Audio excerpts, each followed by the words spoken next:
ஓம் சரணாகத தீனார்த்த பரித்ராண பராயணி சர்வசியார்த்திகரே தேவி நாராயணி நமஸ்துதே. வணக்கம் நேர்களே, இது மகாலட்சுமி ஜோதிடம் வழங்கும் காலச்சக்கரம். உங்கள் அன்பு ஜோதிடர் ஸ்ரீராம்ஜி பேசுகிறேன். அனைவரும் நலமுடன் இருக்கிறீர்களா? நன்றாகத்தான் இருப்பீர்கள், நன்றாக இருக்க வேண்டும்.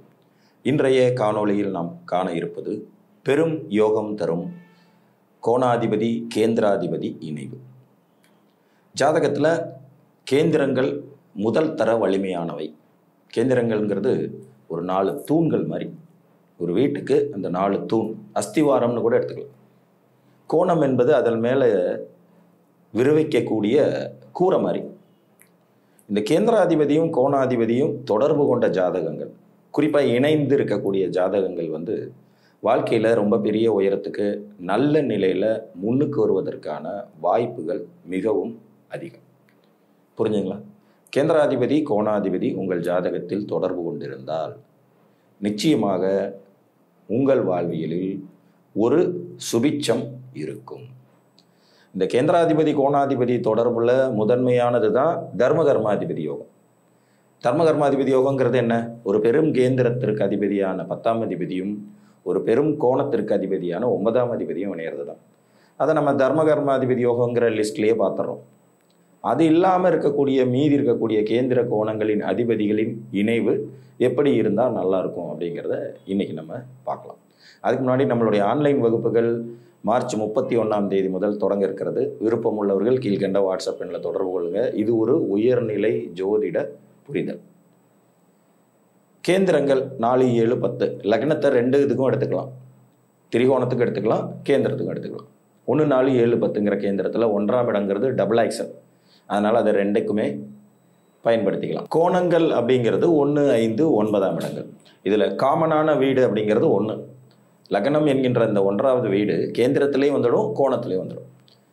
முதல் தரமான ராஜயோகத்தில் தர்மகர்மாதிபதி யோகத்தை நம்ம முதல் நிலையிலே பார்க்குறோங்கிறதுனால அந்த 9, 10ஆம் அதிபதிகள் இணைவுங்கிறத தர்மகர்மாதிபதி யோகமாக எடுத்துக்கலாம்.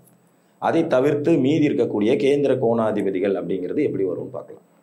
இப்போ ஒரு மேச லக்ன ஜாதகத்துக்கு பார்த்தீங்கன்னா 4வது கேந்திரம்ங்கிறது சந்திரனுடையது, 7வது கேந்திரம்ங்கிறது சுக்கிரனுடையது, 10வது கேந்திரம்ங்கிறது சனியோடது. இவங்க 3 பேரும் கேந்திராதிபதிகள். கோணாதிபதிகளாக வரக்கூடியவர் ஒருத்தர் செவ்வாய் 1ஆம் அதிபதி, அடுத்து 5ஆம் அதிபதியாக வரக்கூடியவர் சூரியன், 9ஆம் அதிபதியாக வரக்கூடியவர் குரு. இதில் மிகச்சிறந்த யோகம் அப்படிங்கிறத கொடுக்கறது இந்த மேச லக்ன ஜாதகர்களுக்கு பார்த்தீங்கன்னா சந்திரனோடு, அதாவது 4ஆம் கேந்திரத்தின் அதிபதியான சந்திரனோடு 9ஆம் அதிபதியான குருவும் 5ஆம் அதிபதியான சூரியனும் சேர்றது மிகச்சிறந்த யோகம். அப்போ 7ஆம் கேந்திர அதிபதியான சந்திரனும் சுக்கிரனோடு இந்த குரு சேர்ந்தார்னா அது ஒரு வில்லங்கமான யோகம்தான். ஆனாலும் சில சிக்கல். 5ஆம் அதிபதியான சூரியனோடு சுக்கிரன் சேருவது அதுவும் வில்லங்கமான யோகம். 10ஆம் அதிபதியான சனியோடு 9ஆம் அதிபதி குரு சேர்றது இயற்கையிலே தர்மகர்மாதிபதி யோகங்கிற லிஸ்ட்டில் வந்துருங்கிறனால அதை நம்ம எடுத்துக்க வேண்டியதில்லை. 5ஆம் அதிபதி சூரியனும் 10ஆம் அதிபதி சனியும் சேர்வது கூட மேச லக்னத்திற்கு யோகம் மற்றும் பாதகம்னு 2ஐயும் சேர்ந்து தான் செய்யும். அப்போ மேச லக்னத்தை பொறுத்த வரைக்கும் கேந்திராதிபதினு சொல்லக்கூடிய 4ஆம் அதிபதியோடு சந்திரனோடு சூரியன் அல்லது குரு சேர்வது முதல் தர யோகத்தை கொடுக்கும். புரிஞ்சுதுங்களா? இதில் சூரிய சந்திரர்கள் சேர்க்கை 4, 5ஆம் அதிபதி இணைவுங்கிற அடிப்படையில் இவர்கள் பௌர்ணமி யோகத்தில் பார்த்துக்கிட்டாலும் சரி, அமாவாசை யோகத்தில் இணைஞ்சிருந்தாலும் சரி, அற்புதமாக இருக்கும். பொதுவாக மேச லக்ன ஜாதகங்களுக்கு சூரியனும் சந்திரனும் கேந்திரத்தில் இருந்தாலே சிறப்பு தான். ஒருத்தருக்கு ஒருத்தர் கேந்திரத்தில் இருந்தாலும் வெகு சிறப்பு. ரிஷப லக்ன ஜாதகத்தை பொறுத்த வரைக்கும் ஒரு கேந்திரம் ஒரு கோணம்ங்கிற 2க்கும் அதிபதியாக சனியே வந்துடுவார். இந்த சனியோட 5 புதன் லக்னாதிபதி சுக்கிரன் இவர்களின் இணைவு மிக அற்புதமான யோகத்தை கொடுக்கும். புரிஞ்சுதுங்களா? சனி சுக்கிரன் புதன் இவங்க இணைவு ரிஷப லக்னத்துக்கு எங்கிருந்தாலும் ரொம்ப சிறப்பு. இதில் 7ஆம் இடத்து கேந்திரம் 4ஆம் இடத்து கேந்திரம் 2ம் சூரியன் மற்றும் செவ்வாயுடையது. இந்த லக்னாதிபதி சுக்கிரனுக்கு சூரியனும் செவ்வாயும் நேரடியாக நண்பர்கள் கிடையாது.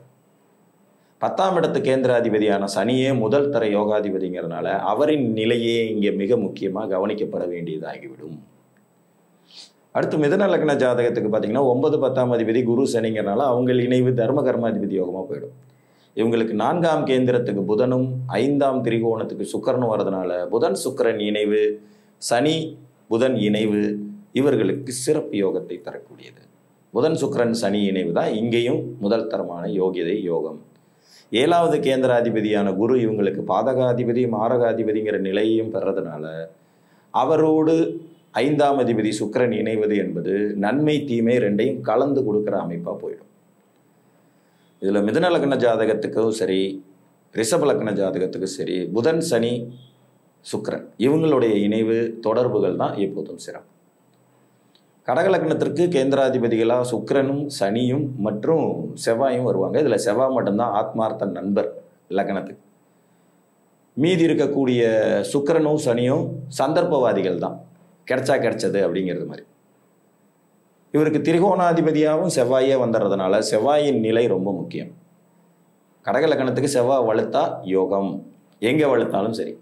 6ஆம் இடத்துல ஒரு உச்சமானாலும் 5ஆம் இடத்துல ஆட்சியானாலும் 10ஆம் இடத்துல ஆட்சியானாலும். ஆனால் என்னன்னா இவருக்கு ஒரு திரிகோணாதிபதியான குரு அவரோட தொடர்பு கொண்டுறணும் எப்படியாவது. இப்போ செவ்வாய் வலுவோடு இருந்து குரு அவரோடு சேர்ந்தாலும் அல்லது எங்கேனும் இருந்து குரு பார்த்தாலும் இது முதல் தர ராஜயோகம் அப்படிங்கிற நிலையில வந்துடும். 4வது கேந்திரத்துக்கு அதிபதியான சுக்கிரனும் 5வது திரிகோணத்துக்கு அதிபதியான செவ்வாயும் தொடர்பு கொள்வது கூட கடக லக்னத்துக்கு சிறப்பு தான். புரியுதுங்களா? ஏன்னா இவர்கள் பகை கிரகங்கள் அல்ல. கடக லக்னத்துக்கு செவ்வாயும் சுக்கிரனும் பகைவர்கள்னு எடுத்துக்க முடியாது. சுக்கிரன் பகை தான், இருந்தாலும் ரொம்ப மோசம் இல்லை. செவ்வாயோடு சேரும்போது அது பிருகுமங்கல யோகம் அப்படிங்கிற அடிப்படையிலையும், குருவோடு செவ்வாய் சேரும்போது அது குருமங்கல யோகங்கிற அடிப்படையிலையும், லக்னாதிபதி சந்திரனோடு செவ்வாய் சேரும்போது சந்திரமங்கல யோகங்கிற அடிப்படையிலையும் இது சிறப்பை தரும் ஒரு அமைப்பாகிவிடும்.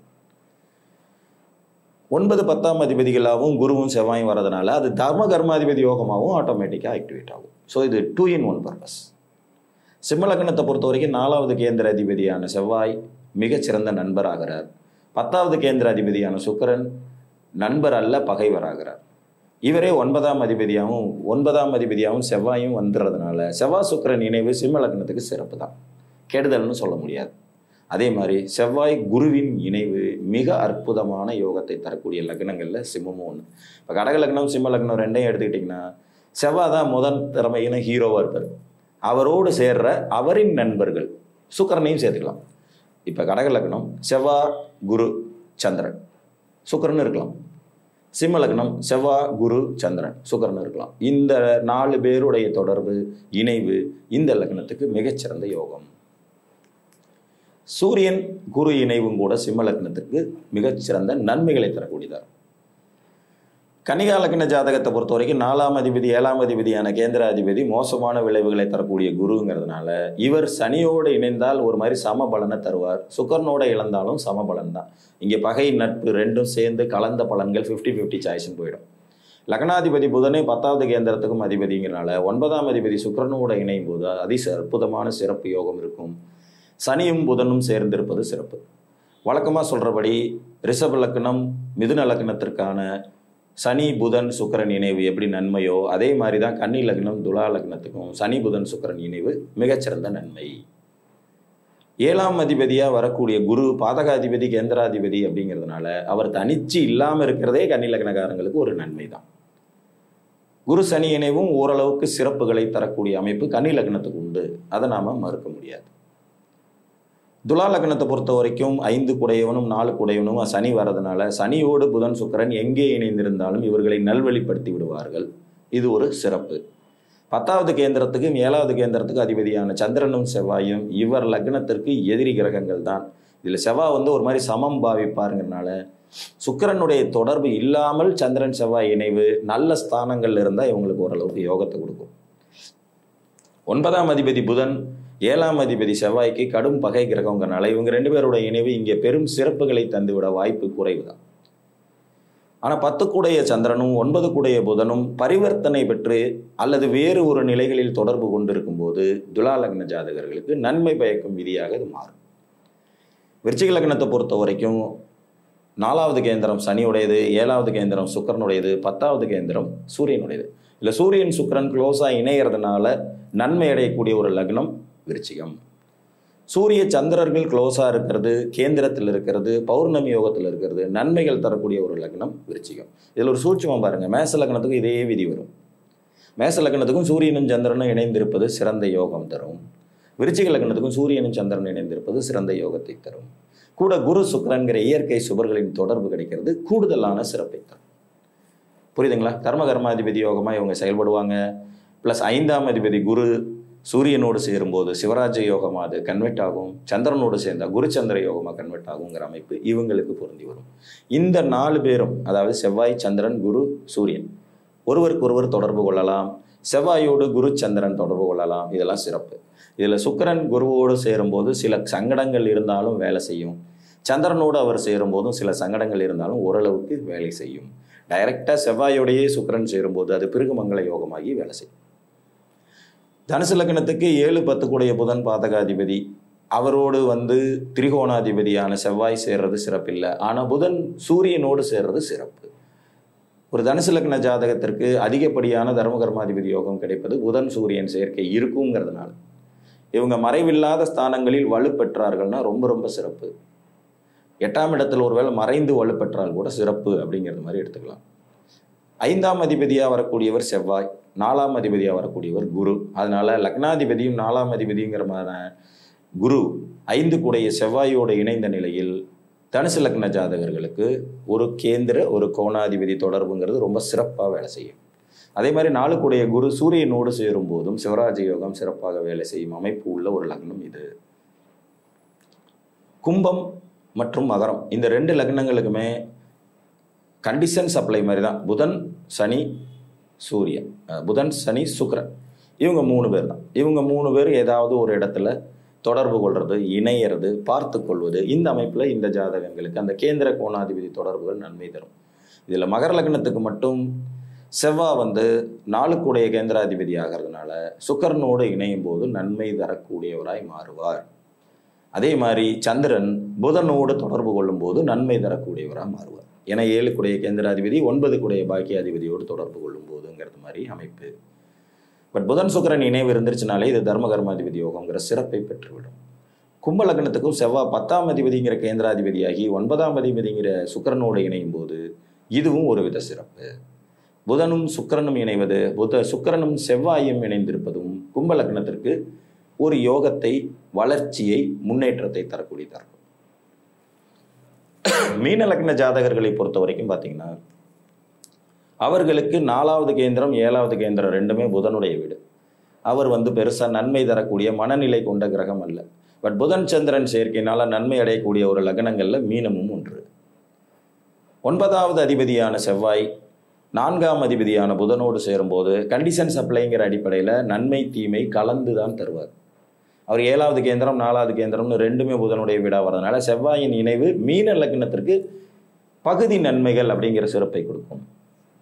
குரு செவ்வாய் இணைவு தர்ம கர்மாதிபதி யோகத்திலையும் வந்துடும். ஆட்டோமேட்டிக்காக குருமங்கல யோகங்கிற அடிப்படையிலையும் வந்துடுங்கிறது இவங்களுக்கு கூடுதல் சிறப்பு.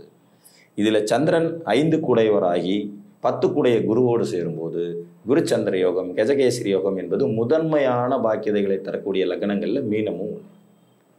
புரியுதுங்களா?